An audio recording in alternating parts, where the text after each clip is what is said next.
InsyaAllah kita akan bersambung dengan tajuk Masihkah Ada Cinta dengan ahli panel yang saya kira cukup istimewa hari ini. Itu kita bawakan kepada anda penolong pengarah kanan Seksyen Suluh Jabatan Kehakiman Syariah Malaysia, iaitu Puan Firdawati Muhammad. Assalamualaikum. Waalaikumsalam warahmatullahi wabarakatuh. Selamat datang Puan.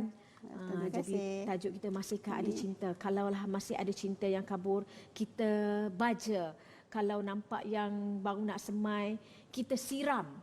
Jadi sepanjang PKP ni ada tak Puan apa orang kata mendapat panggilan pasangan tidak membantu ataupun mempunyai dia nak bercerai, dia minta mohon khidmat nasihat dan juga kalau ada, apakah antara yang paling teruk sekali, situasi yang paling teruk kepada suami isteri sepanjang tempoh PKP? Silakan.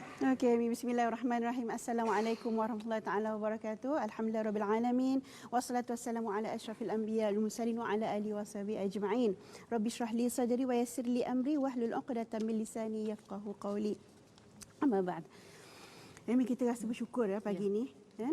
Kalau kita rasa kita nak semai cinta, masihkah ada cinta? Kalau orang yang nak kita cinta tu dah tak ada, macam mana? Betul. Kan kita buka mata sebelah kita dah tak ada orang. Kan macam mana kita nak semai cinta? Jadi kita hargai pasangan kita pada hari ini. Kan kalau di mahkamah ni memang cerita dia bercerai lah. Perceraian dia kerja dia, tak ada cerita lain. Jadi kalau di mahkamah buat masa ini memang mahkamah diberhentikan operasi. Kan? Jadi memang tak ada pendaftaran berkenaan dengan perceraian. Namun begitu JAKIM bersama agensi-agensi agama yang lain telah bekerjasama dalam My Care COVID-19, kan? Dalam menerima panggilan untuk masyarakat untuk memeluk emosi mereka. Kan bagaimana kita nak melayani mereka sedangkan kita sehari-hari pelanggan di mahkamah begitu meningkat, nak bertanya itu bertanya ini, kan bagaimana dalam keadaan sekarang, dalam keadaan yang pergerakan yang dihadkan oleh kerajaan, bagaimana kita nak sampaikan emosi itu kepada pihak-pihak yang berwajib. Jadi itulah yang kerajaan telah laksanakan untuk memeluk emosi masyarakat ini tadi. Betul. Dan kalau kita tengok laporan harian bilik gerakan My Care COVID sendiri untuk talian hotline menerima lebih dari berpuluh-puluh panggilan, email dan berkenaan dengan kes penceraian rujuk, keganasan rumah tangga, spiritual dan kaunseling. Memandangkan mahkamah ditunda dan operasi nikah cerai semua tidak termasuk dalam essential service, ada tak kemungkinan berlaku talak di luar mahkamah? Dan kalau dapat, kita tak naklah itu kita minta tidak, kan, untuk mengelakkan daripada berlakunya, apa antara kesilapan yang dilakukan pasangan sepanjang PKP ni yang boleh membawa kepada talak? Okey, Amy.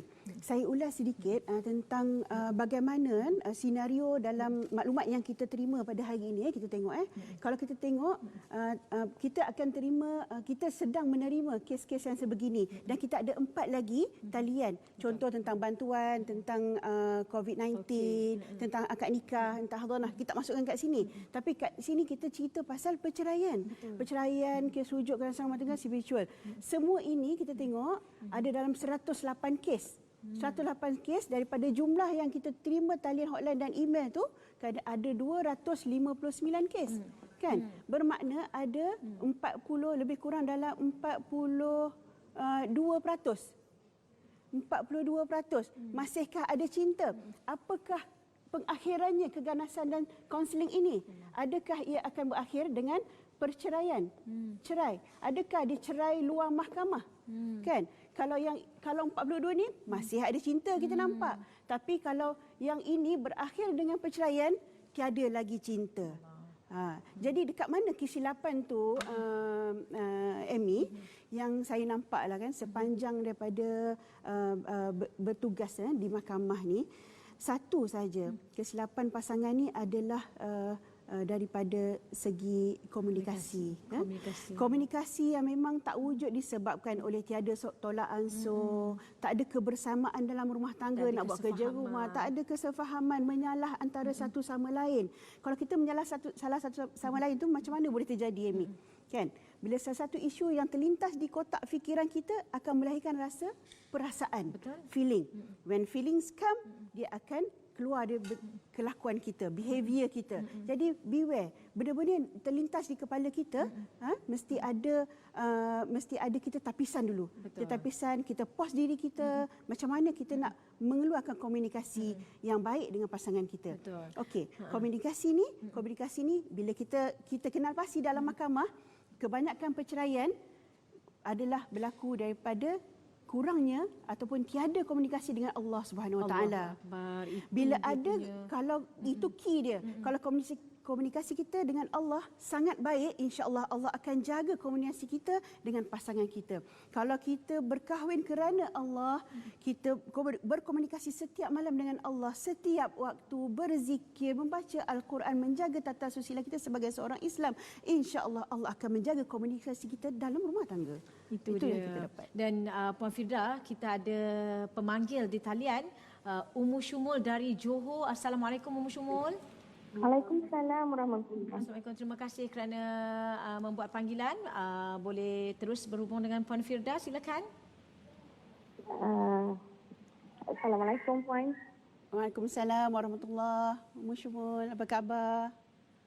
Alhamdulillah. Sihat? Alhamdulillah. Di rumah ke? Di tempat kerja? Kira di rumah lah, tapi ialah rumah orang lain. Okey. Silakan. Ialah saya tengok daripada yang macam puan kita bincangkan hari ini mengenai keluarga.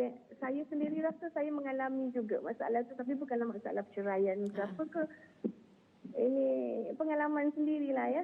Ya, Kita silakan. berkongsi, saya minta maaf lah, tak salah rasa kita berkongsi. Macam saya, seorang ibu tunggal. Satu keluarga tu ada 3 pasangan anak.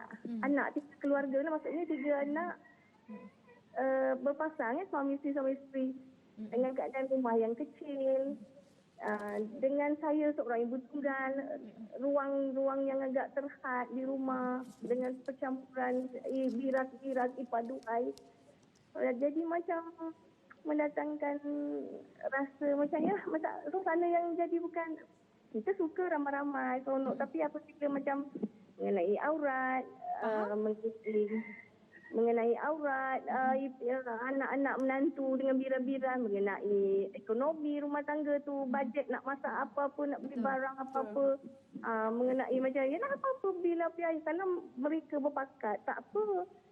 Dan lagi suasana yang agak padat, agak nak beribadah pun payah, tak ada ruang yang cukup. Rasa macam mendatangkan satu stres jugalah. Saya rasa. Saya macam, sebagai seorang ibu, saya cuba cari alternatif. Macam mana nak selesaikan masalah macam yang saya hadap sekarang ni lah. Kan, saya cuba keluar pasal saya fikir saya seorang ibu tunggal. Kan senang saya boleh keluar ke lain. Tapi sedang yang dalam rumah tu pun padat juga. Betul. Jadi saya macam nak juga pandangan macam mana opinion lah dari perempuan yang boleh, apa solution yang terbaik untuk kita. Baik, terima kasih Puan. Terima kasih. Ya, sama. Assalamualaikum. Waalaikumsalam warahmatullahi wabarakatuh. Dan kalau kita tengok sepanjang PKP ni semua orang sebenarnya amat sensitif. Mungkin disebabkan oleh kita tidak dapat meluahkan emosi kita ke arah lain hanya dalam rumah. Tambah pula dalam rumah tu terkuarantin pula di rumah mertua. Padat. Contohnya ada kakak ipar, ada abang ipar, ada pula sepupu, ada anak-anak dan sebagainya. Mana kita nak kena menutup aurat 24 jam, mana kita nak kena masak dan sebagainya. Jadi bagaimana untuk kita mengawal ataupun menjaga emosi lebih-lebih lagi antara suami isteri dan juga ahli keluarga yang lain? Okey. Soalan tu bagus ya, sebab memang kita alami situasi yang sebenar dalam rumah tangga yang mempunyai kepadatan adik-beradik, ibu dan ayah, mertua, semua kita duduk dalam tu. Ni pijak lego anak pun boleh mengamuk ni. Boleh. Benda sikit pun boleh mengamuk. Okey. Auzubillahi minasyaitonirrajim. La yukallifullahu nafsan illa wus'aha. Allah tidak datangkan satu musibah, satu ujian itu setakat yang kita mampu. Kan? Kita jangan berkeluh kesah, kita istighfar, muhasabah kenapa ujian ini turunkan kepada kita. Kerana kita adalah insan yang hebat yang boleh tackle isu ini. Kenapa kita menjadi ibu tunggal? Allah pilih kita. Kita adalah orang yang special untuk membesarkan anak-anak tanpa seorang suami. Tapi perlu ingat, orang-orang yang mempunyai suami, hargai suami anda. Kan? Bila kita jadi ibu tunggal, kita memang ada kepayahan tu. Tapi kenapa kita boleh lihat ibu tunggal boleh membesarkan anak dengan berjaya? Mengapa? Bagaimana? Keikhlasan hati dan pautan hati kepada Allah Subhanahu Wa Taala itu sangat-sangat penting. Mesti tanamkan. Bermuhasabah setiap malam, setiap waktu solat mesti muhasabah. Bersyukur kepada Allah. La in syakartum la azidannakum. Bersyukurlah kamu kerana ujian yang aku beri pada ini, aku akan tambah nikmat lagi ke atas kamu jika kamu bersyukur. Tapi jangan sekali-kali kamu kufur ke atas nikmat yang aku beri. Kan? Jadi kita bersyukur. Puan Umur kena bersabar. Bersabar dalam erti kata, memang cakap sabar memang senang. Betul. Tapi yang merasainya bagaimana? Kita duduk satu rumah, kita pakai tudung apa semua. Itu adalah amalan-amalan yang Allah dah didik kita. Kan? Kita kena senang dengan apa yang Allah ajar kepada kita. Sangka baik dengan Allah. Bila kita sangka baik dengan Allah, sekeliling dalam rumah tangga akan sangka baik dengan kita. Kalau kita payah tentang makanan, nak beli makanan itu, makanan ini, apa, kita serah kepada Allah. Allah beri ujian kepada kita, kita serah kembali kepada Allah. Inna lillahi wa inna ilaihi raji'un. Daripada Allah kita datang, kepada Allah kita kembali. Jadi kita minta doa kepada Allah. Kita istighfar, astaghfirullahalazim, astaghfirullahalazim, astaghfirullahalazim di dalam hati. Kan? Baca penghulu istighfar dalam al-ma'surat, baca setiap pagi, setiap hari, insya-Allah ketenangan jiwa Puan Umul akan dapat, kemewahan akan dapat, dan segalanya daripada Allah Subhanahu Wa Taala kita akan dapat. Itu percaya dia. Dan yakin dengan Allah. Insya-Allah.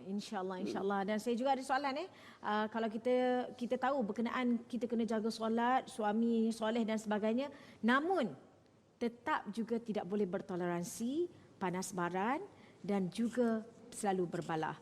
Nantikan jawapannya, kita berehat seketika kembali selepas ini.